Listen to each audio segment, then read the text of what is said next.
जय श्री गणेश दोस्तों। हमारी आज की कहानी का नाम है गुरूर। कहानी अच्छी लगे तो प्लीज़ चैनल को सब्सक्राइब कर लीजिएगा। अब शुरू करते हैं कहानी। राधा जी ने अपनी बहू प्रीति से कहा, प्रीति तुम्हारा रसोई का काम हो गया हो तो चलो आज मार्केट से थोड़ा सामान ले आते हैं। प्रीति जो बुरी तरह से थक चुकी थी मिमियती सी आवाज़ में बोली, माँ जी मैं ज़रा किचन समेट लेती हूँ, मुझे थोड़ी देर आराम भी करना है, बहुत थक गई हूँ। अभी तो 2 बजे हैं, हम मार्केट शाम को चलेंगे। राधा जी ने शिकायती अंदाज में कहा, ओहो अभी तो तुम्हें सोना भी है। भाई हम लोग तो सारा काम निपटा कर अचार चटनी बनाते थे या फिर सिलाई करते थे और कुछ नहीं तो सर्दियों में स्वेटर बुन लेते थे, मगर आजकल की बहुएं तो रोजमर्रा के काम से ही थक जाती है। प्रीति के विवाह को अभी 1 वर्ष ही हुआ है। वह सुबह 5:30 बजे उठती है। उसकी उम्र भी कच्ची है, परंतु सास उसे सारा काम सिखाने की कोशिश में लगी रहती है। मायके में सारा काम प्रीति की माँ किया करती थी। वह तो स्कूल और कोचिंग जाती थी, खाली समय में माँ की मदद कर देती थी। लेकिन पूरी गृहस्थी संभालना बहुत मुश्किल है। ऊपर से नन्हा मेहमान आने की खुशखबरी भी थी। ऐसे में वह जरा सी देर सो भी नहीं सकती थी। प्रीति ने दबे स्वर में कहा, माँ जी अचार चटनी तो बाजार से मिल जाते हैं, फिर शाम को 5 बजे की चाय का समय हो जाएगा, दूसरे काम भी शुरू हो जाएंगे। राधा जी ने जिद नहीं की और बड़बड़ाती हुई पड़ोसन के पास बतियाने चली गई। प्रीति कमरे में जाकर थोड़ी देर आराम करने लगी। वह थक चुकी थी, उसे नींद आ गई। उठी तो 6 बज गए थे। चाय बनाकर कमरे में लाई तो राधा जी ने व्यंग तीर छोड़ा, वाह आज तो खूब सोई बहुरानी। प्रीति बोली, आज थोड़ी देर हो गई। पड़ोस की आंटी राधा जी की खास दोस्त भी अपनी बेटी के साथ वहीं विराजमान थी। वह मुस्कुराई और उनकी बेटी बोली, भाभी आप इतना सोती हो, माँ तो हम लोगों को दिन में सोने ही नहीं देती है। प्रीति भी प्रतिक्रिया में थोड़ी सी मुस्कुरा दी और कहती ही क्या, यह कहानी हर घर की है और सुनी सुनाई भी है। अब समय एक बदलाव का है, जो वक्त की मांग है कि दुख भरे किस्सों को सुधारा जाए, रिश्तों को सहेजा जाए, वरना टूटते संयुक्त परिवारों का दोष आप किसके सिर पर डालेंगे। अगले दिन संडे था, त्योहार की तरह मनाया जाता है। आज देर से नहीं बल्कि जल्दी उठना है। मुश्किल से 5:30 से 5 मिनट ही ऊपर हुए थे कि राधा जी ने आवाज़ लगाई, प्रकाश बेटा आज उठे नहीं।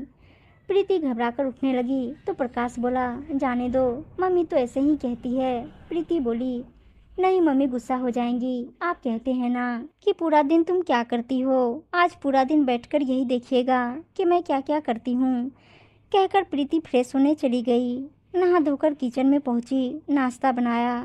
नाश्ते के बाद प्रकाश न्यूज़पेपर पढ़ रहा था। राधा जी वहीं बैठी कुछ कपड़े देख रही थी। साथ में उनकी नज़रें झाड़ू लगाती हुई प्रीति पर भी थी। प्रीति को टोकते हुए बोली, बहुरानी झाड़ू को बीच बीच में थोड़ा घुमाती रहा करो, धीरे धीरे लगाओ। प्रीति बोली, जी अच्छा। फिर सासू माँ बोली, पहले बिस्तर झाड़ो, देखो कचरा उड़ गया है, झाड़ू अच्छे से लगाओ। प्रकाश तिरछी नज़रों से अपनी माँ और प्रीति की तरफ नज़रें बचाकर देखने लगा और हल्का सा मुस्कुरा दिया। अजीब है सास बहू की खट्टी मीठी तकरार। आजकल धूल भरी आंधियाँ चल रही है। प्रीति को याद आया कि मायके में जब वह झाड़ू लगाती थी तो सब उसकी तारीफ करते थे, कहते थे पोछा लगाने की ज़रूरत ही नहीं है, झाड़ू इतनी अच्छी लगाती हो कि बिल्कुल साफ सुथरा नज़र आता है और आप चाहे कितनी भी सफाई कर लो, सासू माँ को गंदगी ही नज़र आती है। झाड़ू लगाने के बाद स्कूटी, खिड़की, दरवाजे सब जगह कपड़ा मारो, धूल जम गई है, पोछे का पानी 2 बार बदलना। यह सब काम निपटा तो सास बहू किचन में थी। राधा जी कुछ खा रही थी, प्रीति किचन साफ कर रही थी। 4 बर्तन सिंक में पड़े थे, जिन्हें देखकर राधा जी बोली, अरे बहू तुमने यह बर्तन नहीं धोए, बेटा बर्तन थोड़े थोड़े करके धोती रहा करो, इतना भंडार जमा मत किया करो, थोड़े थोड़े बर्तन धोने से किचन साफ रहता है। प्रीति बाकी सब छोड़कर तुरंत ही बर्तन धोने लगी। राधा जी बाहर टहलने चली गई। एक चक्कर लगाकर वापस लौटी तो बोली, अभी तक बर्तन ही धो रही हो, बड़ी स्लो हो बहुरानी, इतने समय में तो मैं 2 बार धो लेती। प्रकाश की हंसी छूट गई, लेकिन उसने मुंह फेर लिया। प्रीति भी हंसने लगी, लेकिन दिल रो रहा था। सारा काम होने के बाद प्रीति कपड़े लॉन्ड्री बास्केट में डालने लगी तो राधा जी बोली, देखो आंगन में मैंने अपने नहाने के बाद अपने कपड़े तुरंत ही धोकर सुखा दिए। तुम भी यह आदत डाल लो। वॉशिंग मशीन की वजह से कपड़ों का ढेर लगा कर रखती हो। तभी उनका फ़ोन आ गया। फ़ोन पर बात करने के बाद प्रीति को आवाज़ लगाई और कहा, सुनो बहू, रेखा आ रही है, नीरज और बच्चे भी आएंगे, दोपहर के खाने की तैयारी करो। प्रीति बहुत खुश हुई। उसे अपनी ननद रेखा बहुत अच्छी लगती है। वह एक सुलझी हुई समझदार लड़की है। घर में वह आती तो घर में रौनक आ जाती है। रेखा को हर समय अपनी माँ की टोका टोकी करने की आदत बिल्कुल भी अच्छी नहीं लगती। वह उन्हें हमेशा सलाह देती है कि माँ अपनी इस आदत को सुधार लो। इसलिए वह प्रीति को भी बहुत पसंद है। यूँ तो प्रीति को राधा जी से कोई शिकायत नहीं है। उनकी अधिकतर बातें सही होती है। वह अपनी बहू को हर काम में परफेक्ट बनाना चाहती हैं, लेकिन इंसान धीरे धीरे अनुभव से ही सीखता है और अमल करता है। यदि एक नन्हे पौधे से उम्मीद करें कि वह जल्दी से वट वृक्ष बन जाए, तो यह उसके साथ घोर अन्याय होगा। इसी कारण सही होते हुए भी सास की 24 घंटे की टोका टोकी की बातें गलत रूप अपना लेती है, जिससे बहू के मन में क्रोध और खिन्नता का बीज पड़ जाता है और उसे सास की बातें चुभने लगती है। कभी बहू जवाब देती है तो बात बिगड़ जाती है और यहीं से शुरुआत होती है सास बहू के रिश्ते में कड़वाहट की। दोपहर में रेखा के आने से पहले ही प्रीति ने पूरे खाने की तैयारी कर ली। 2 सब्जी, पुलाव, दाल, रायता, सलाद, सिर्फ रोटी सेकनी बाकी थी। तभी रेखा आ गई। सब लोग हंसी खुशी मिले, बातें होने लगी। हल्के नाश्ते के बाद प्रीति ने खाना टेबल पर लगा दिया और बोली, आप लोग शुरू करें, मैं गर्मा गर्म रोटी लाती हूँ। रेखा बोली, भाभी मैं भी आपके साथ आती हूँ। रेखा किचन की ओर जाने लगी तो राधा जी ने टोक दिया, रेखा तुम बैठो बेटा, अभी तो आई हो, 5 लोगों का काम है, यह कर लेगी। हम लोग तो 10-10 जनों का खाना पकाते थे। चलो बेटा तुम खाना शुरू करो। प्रीति सबको फुर्ती से रोटियां परोस रही थी। प्रकाश ने उसका पसीने से तर चेहरा देखा और चुपचाप खाना खाने लगा। प्रकाश ने कहा, सब्जी अच्छी बनी है। राधा जी बोली, हाँ इसको थोड़ा और भूनती तो क्रिस्पी हो जाती। याद है रेखा बेटा, जब मैं सब्जी बनाती थी तो कितना स्वाद आता था। रेखा ने बात बदलते हुए कहा, मुझे तो रायता बहुत पसंद आया। प्रीति इसकी रेसिपी मुझे बता देना। राधा जी बोली, यह भी मैंने ही सिखाया है, इसे कहाँ ज़्यादा बनाना आता है। देखो फिर भी नमक ज़्यादा डाल दिया और पानी भी ज़्यादा ही डाल दिया। प्रीति का चेहरा उतर गया। खाने के बाद प्रीति चाय बनाने किचन में चली गई। तब रेखा अपनी माँ से बोली, माँ मैं तो सोचकर आई थी कि 2-3 दिन आपके पास रहूँगी, लेकिन अब मुझे एक पल भी यहाँ रुकना अच्छा नहीं लग रहा। पिछली बार मैंने आपको समझाया था कि आप घर की बड़ी बुजुर्ग हैं, इज्जत पाने के लिए इज्जत देनी पड़ती है। थोड़ी थोड़ी देर में आप प्रीति की बेइज्जती कर रही हैं। राधा जी बोली, बेइज्जती? कैसी बेइज्जती?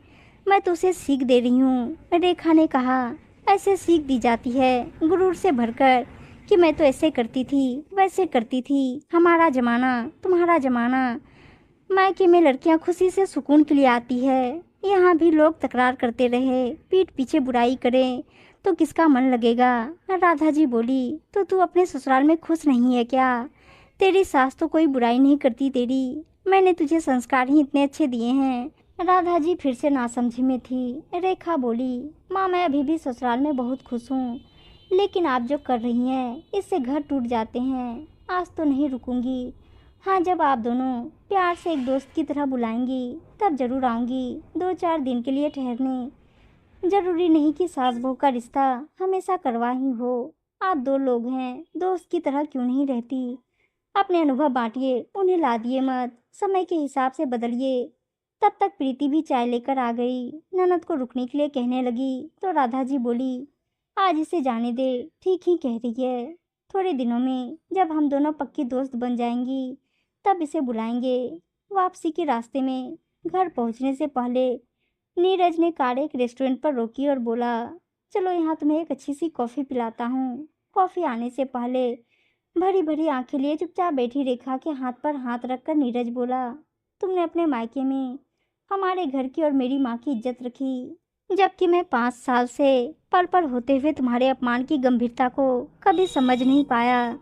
मम्मी कभी शकल, कभी रंग रूप, कभी दहेज, कभी पढ़ाई, कभी सफाई, कभी खाने, कभी बर्तन आदि छोटी छोटी बातों पर तुमसे झगड़ती है, जबकि वह किसी काम में तुम्हारी मदद भी नहीं करती। रेखा, मुझे माफ कर दो, मैंने कभी तुम्हारा पक्ष नहीं लिया। रेखा बोली, मुझे काम में तुम्हारी माँ की मदद नहीं चाहिए, वह बड़ी हैं, मैं उनकी इज्जत करती हूँ, बस मुझे अपने लिए भी थोड़ी सी इज्जत चाहिए। यही रूप जब मैंने अपनी माँ का प्रीति भाभी के प्रति देखा तो मैं सह नहीं पाई। नीरज ने कहा, मैं वादा करता हूँ, जिस तरह से तुमने अपनी माँ को समझाया है मैं भी अपनी माँ को समझा लूँगा। उम्मीद है दोस्तों कहानी अच्छी लगी होगी, और अच्छी अच्छी कहानियाँ सुनने के लिए चैनल को सब्सक्राइब और वीडियो को लाइक शेयर ज़रूर कर दीजिएगा। धन्यवाद दोस्तों।